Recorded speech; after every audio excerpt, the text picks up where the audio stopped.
అంతా అరాచకం చేస్తున్నట్టు వైఎస్ఆర్ కాంగ్రెస్ పార్టీ నాయకులు గర్భిణీ స్త్రీల మీద దౌర్జన్యం చేస్తున్నటువంటి చిత్రీకరించేటువంటి ప్రయత్నం ఈరోజు ఈ ప్రభుత్వం చేసేటువంటి విధానం చూస్తే వీళ్ళని ఏమన్నా కూడా అర్థం కావడం లేదు. లోకేష్ గారు ఒకసారి గమనించండి,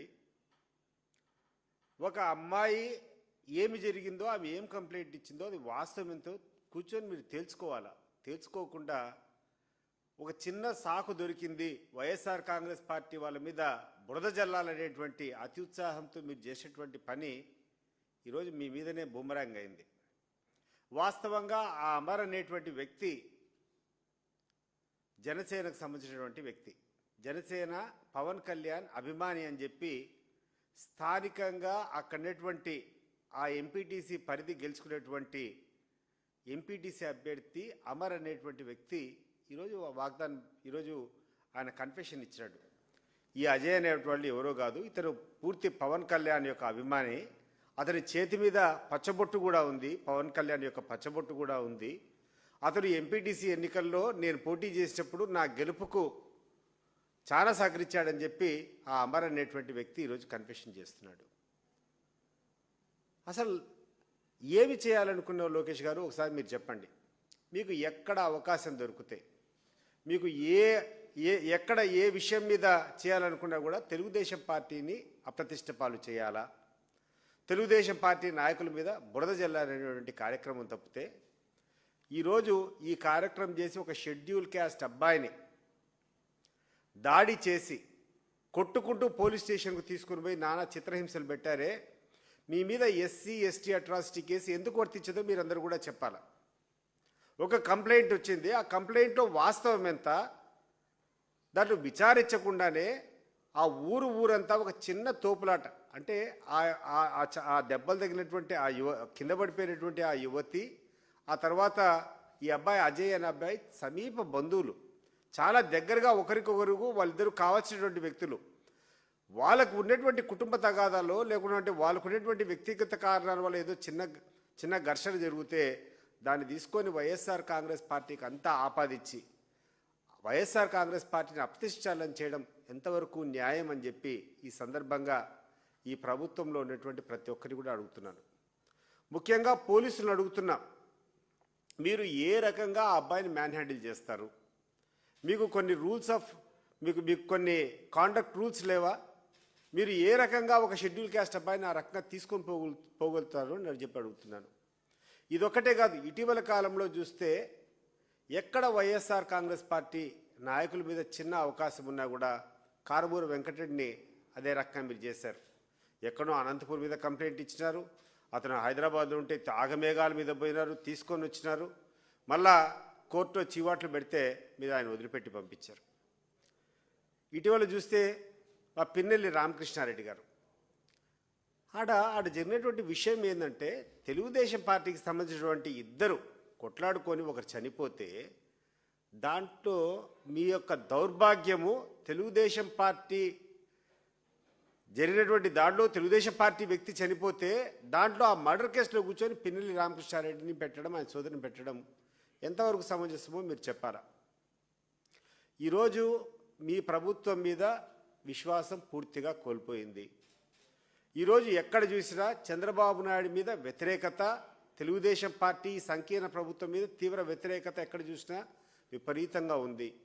అది నేను చెప్పేటువంటి విషయం కాదు, స్వయంగా చంద్రబాబు నాయుడు గారే మొన్న జరిగినటువంటి కలెక్టర్ల కాన్ఫరెన్స్ సందర్భంగా నేను ఎంత చేసినా కూడా ప్రజల యొక్క ఈ స్టేక్ హోల్డర్స్కు నేను నమ్మకం కల్పించలేకపోతున్నా అని చెప్పి నర్మగర్భంగా ఆయన చేసుకునేటువంటి సర్వేలో వచ్చినటువంటి ఫలితాలు చంద్రబాబు నాయుడు గారు చెప్పారు.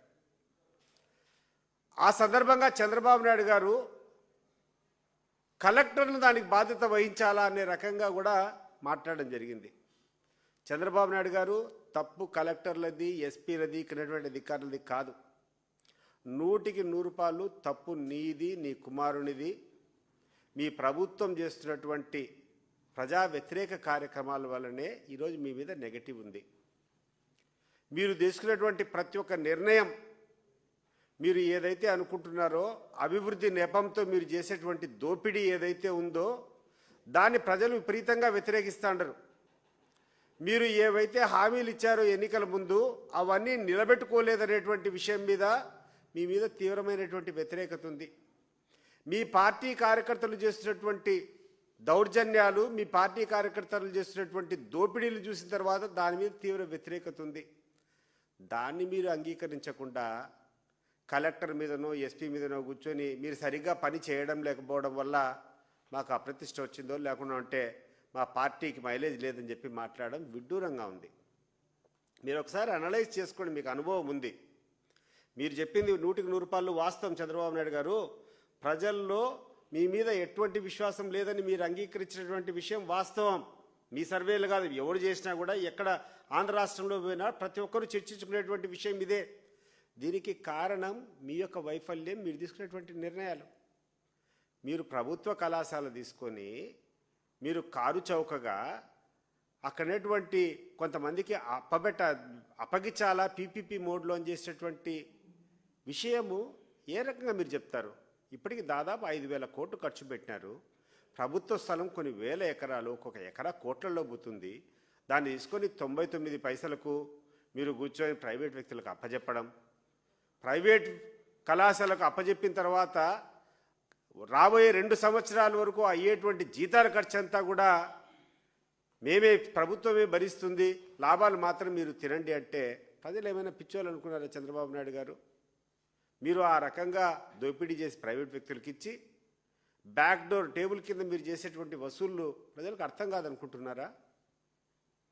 మీరు విశాఖపట్నంలో పెద్ద పెద్ద సంస్థలు, ఎవరికన్నా పేదోనికి 4 సెంట్లు భూమి ఇచ్చినామో, 2 సెంట్లు భూమి ఇచ్చినామో, లేకుంటే ఒక విద్యాసంస్థకి ఏదైనా 1 ఎకరా 1/2 ఎకరా భూమి ఇచ్చినామంటే ఎవరైనా ఏమని అనుకుంటారు?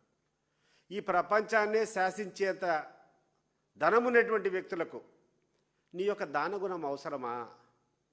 నీ యొక్క కంపాషనేట్ నువ్వు కూర్చొని వాళ్ళకు 9 రూపాయలకు 90 రూపాయలకు మీరు ఎకరా భూమి, కోట్ల విలువైనటువంటి భూమి ఇవ్వాల్సినటువంటి అవసరం ఉందా చంద్రబాబు నాయుడు గారు? ఈ యొక్క సాకుతో, అభివృద్ధి సాకుతో ఆ ఊడ్సా అనేటువంటి సంస్థ నీకు సంబంధించినటువంటి, నీ కులస్తులకు సంబంధించినటువంటి ఇక్కడటువంటి వ్యక్తులంతా కూర్చొని ఏదో విదేశీ పెట్టుబడులు అని చెప్పి ఈరోజు వాళ్ళకు ల్యాండ్స్ అలాట్మెంట్ చేయడం, ఇవన్నీ ఒకసారి గమనించండి. ఏ రకంగా మీరు నిర్ణయాలు తీసుకుంటారు, ఏ రకంగా మీరు ప్రభుత్వానికి సంబంధించినటువంటి ఆస్తులంతా ప్రైవేట్లకు లేకుంటే మీకు కావాల్సినటువంటి వ్యక్తులకు కారు చౌకగా అప్పగిస్తున్నారు. దీని మీద ఎందుకు ప్రజలు వ్యతిరేకించారో ఒకసారి ఆలోచన చేయండి. ఇది కాకుండా స్థానికంగా ఉన్నటువంటి మీ ఎమ్మెల్యేలు మీరు చేసేటువంటి అరాచకాలు మేము చెప్పాల్సినటువంటి అవసరంలా. నీ ఆంధ్రజ్యోతి పేపర్, నీ ఈనాడు పేపర్లో చూసుకుంటే పుంకాలుగా వాళ్ళు రాస్తాండరు మీ ఎమ్మెల్యేలు ఏ రకంగా చేస్తున్నారు, ఎంత దౌర్భాగ్యంగా వసూలకు దిగజారినారు. వైఎస్ఆర్ కాంగ్రెస్ పార్టీ అభియోగం కాదు ఇది. మీకు సంబంధించినటువంటి ఆంధ్రజ్యోతి, మీకు సంబంధించినటువంటి ఈనాడు పేపర్లో మీరు లోకల్ ఎడిషన్ చేస్తే మీ ఎమ్మెల్యేల ప్రవర్తన ఏ రకంగా ఉందో